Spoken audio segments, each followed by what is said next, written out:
Debbie Millington from Debbie Millington Designs. Welcome to Irish Startup TV. Thank you. Hi, Richard. How are you? I'm good, thank you.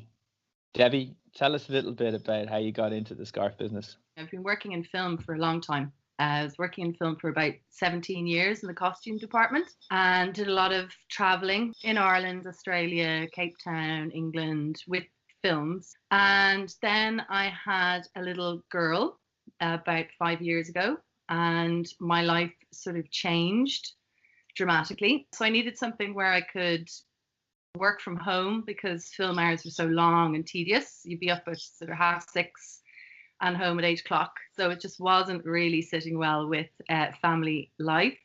So I needed something where I could work from home and make some money from home and be at home more with her. And so that's how it started. It started with a square.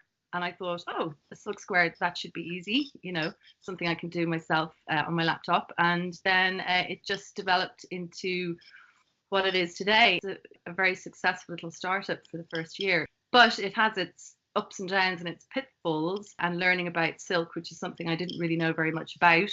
And I really didn't know very much about scarves. So how did you settle then on silk scarves? Well, I tested in a huge amount of different mediums, like cottons, modals, cashmere's, wool, twill.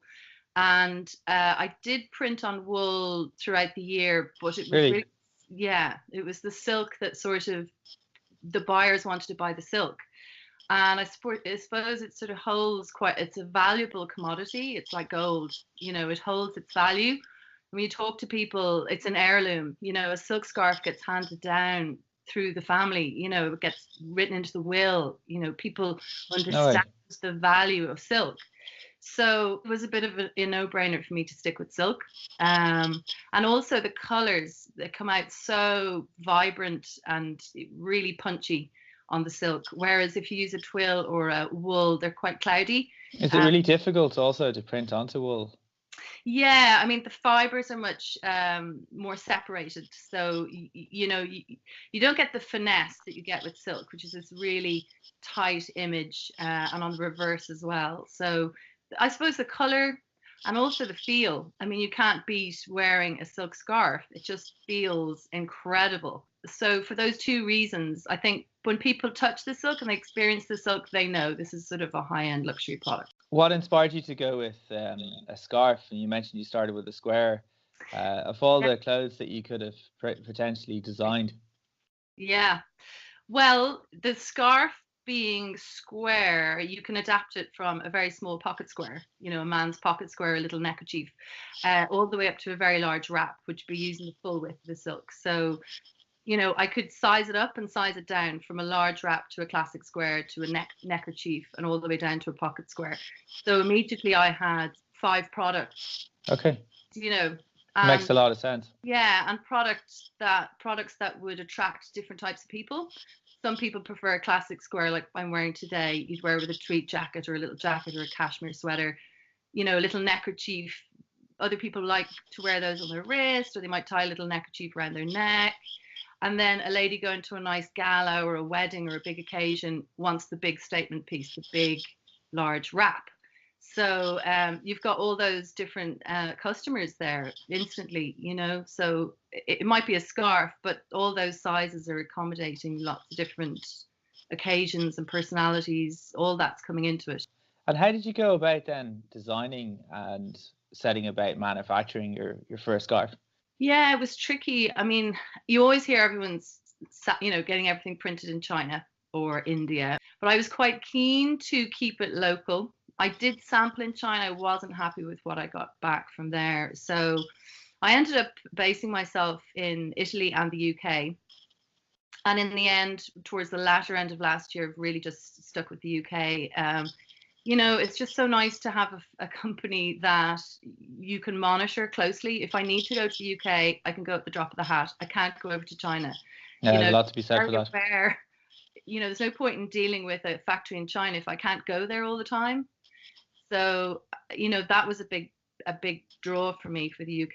They answer emails, they pick up the phone, they, all those things. Okay, it might be that little bit more expensive, but it's peace of mind, I mean, the factory is a high-end factory. The quality of the scarf that they produce in the UK for me is there is I can't produce that quality anywhere else. From the hemming to the vibrancy of the colors, but also more importantly, you know, they're using sustainable inks.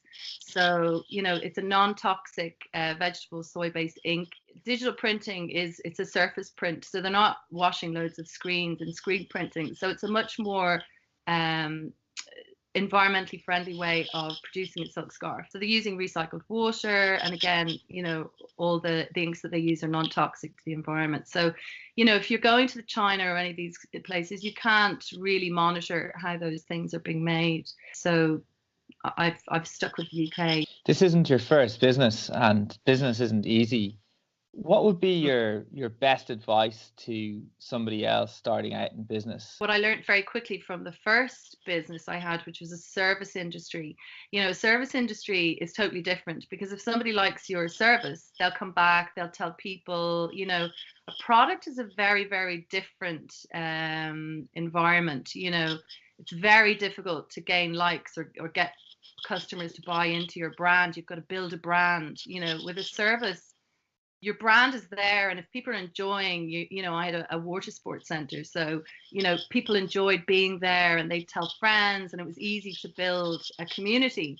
Whereas with the brand, you're trying to sell that community in a much different level, and it's a very difficult space.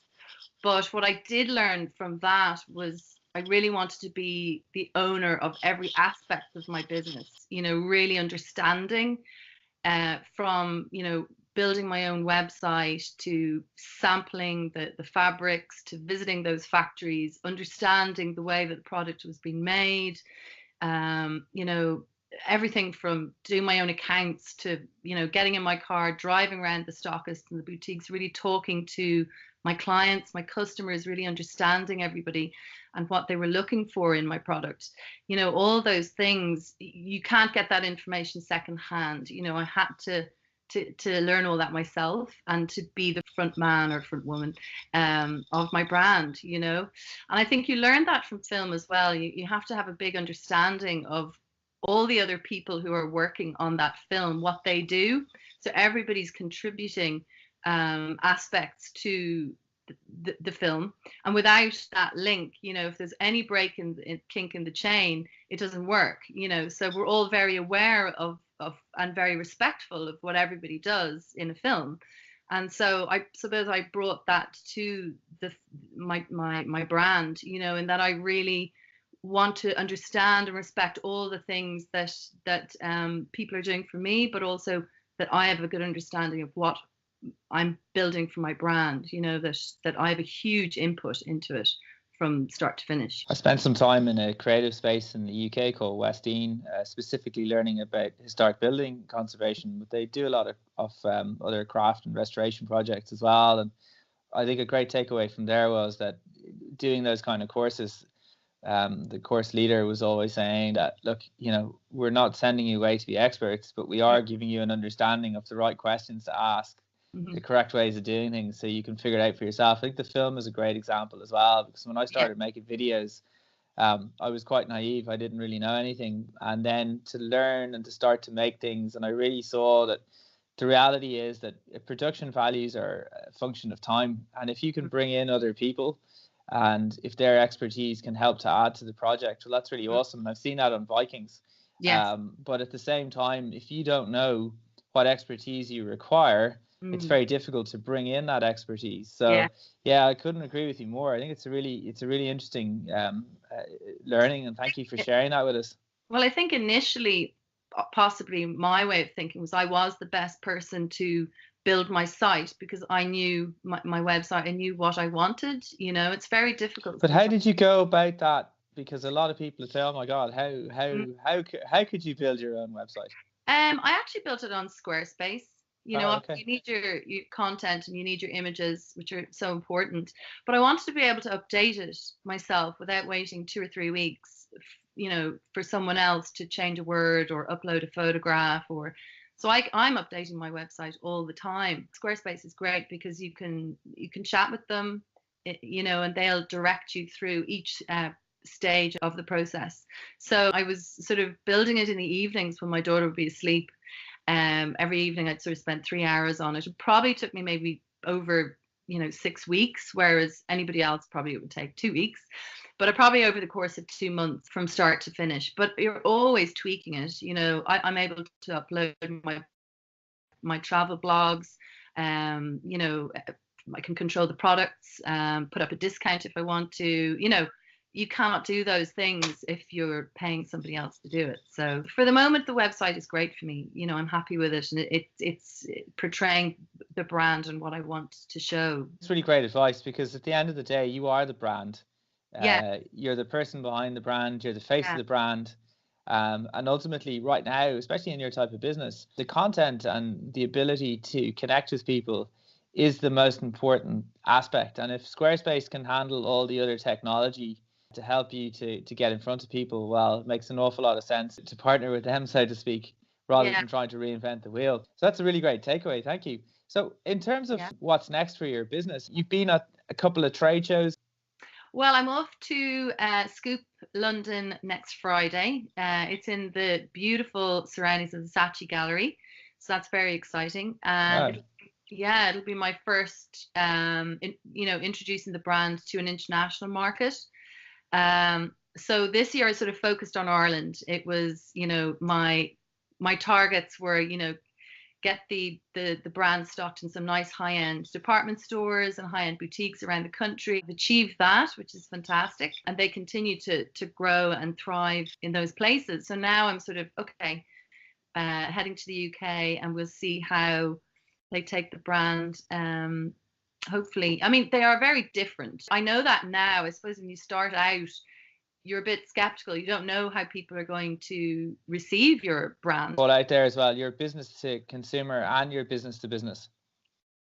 Yes, exactly. Yeah, very much so. At the moment, the majority of my sales, though, would be to retail. So I'm hoping, obviously, for more stockists in the UK, maybe some nice department stores. I suppose the high-end boutiques there might be more difficult to achieve. It depends who comes to the show. It depends what buyers are looking for, and also the market. Because of Brexit, I'm not sure who's going to be at this show. It is a concern. I'm trying not to let it worry me, but I did notice a lower footfall at the show in Ireland. So we'll see. I don't know. Hopefully it'll be buzzing with crowds and throngs of buyers. But it'll be interesting to see. It's a different type of buying pattern over there. Well, also you're manufacturing in the UK, so that gives you a serious edge when dealing with the British market. And the British market is huge. It's huge. It is. It's nice to be able to say that they are, made in the UK. Designed in Ireland, made in the UK, but not by choice. Like if there was a printing company here in Ireland, I would jump at the chance. But for the moment, there's not. You can't produce that kind of product here in Ireland. So it is UK based at the moment. Yeah. You're a very humble and modest individual. You always have been. But I think we should call out the fact that you are currently involved in an RTE primetime TV show. Yes. It's on RTE. I think it's Sunday evenings. It's Sunday at 9:30. Resistance. I got the name wrong earlier. Apologies to the production staff. Yeah. I worked with an amazing designer, Alison Byrne, costume designer, and I was the costume supervisor. So organizing all the fittings, getting everybody to set on time. There's a huge amount of effort involved. Like you have to make sure, like, the level of attention to detail is unbelievable. I saw it myself firsthand with Vikings just recently. That must have taken an incredible amount of energy to ensure the consistency. Yeah, and also with budget, the budget for that would have been quite small. So there's a huge amount of recycling costumes, is what we call it. So that is always difficult because you've a huge amount of extras to fit. So you're constantly trying to recycle those and try and keep tabs on who's wearing what and what day and was that seen before, and keep good continuity on it all. But I know Alison did a fantastic job. It looks really, really beautiful. It's a lovely period as well. I love that period for the men, especially the waistcoats and flat caps and three-piece suits. Very, very dapper. We're lucky as well. We have a lot of history. There was a lovely scene the other evening at the end of Dunleary Pier. So we have a lot of history in terms of our buildings to sort of back up to show off the clothes as well. Yeah, and it's lovely in film because you get to film in places that you'd probably never get to go ordinarily. Beautiful buildings. So we're quite spoilt like that. It's always exciting to see where you're going to be filming. Awesome. Yeah, amazing. We'll link below, but remind everyone how they can get in touch with you, how they can purchase your wonderful product. No problem. At the moment, these scarves are on sale in Arnott's department store on Henry Street. Also, Harvey Nichols in Dundrum. Oh, wow. And you can see the stockist list on my website, www.debbiemillington.com, which will give you contacts for all the high-end boutiques around the country where my brand is available, and also obviously online. Awesome. So we can buy direct as well. Yeah, of course. Yeah. It's all Fantastic. up there on my site. Debbie, it's been an absolute pleasure. Thanks so much for your time today. Richie, thank you so much. Been really nice to go back and think about your brand as well. So it's been lovely to talk with you about it and your amazing film career. And my amazing film career, which hopefully I'll be able to dabble in this year as well. I like to keep it there in the periphery, you know. So yeah, hopefully I'll have a few more little updates on my film career as well. Awesome. Can't wait for those. Thank you. Thanks so much.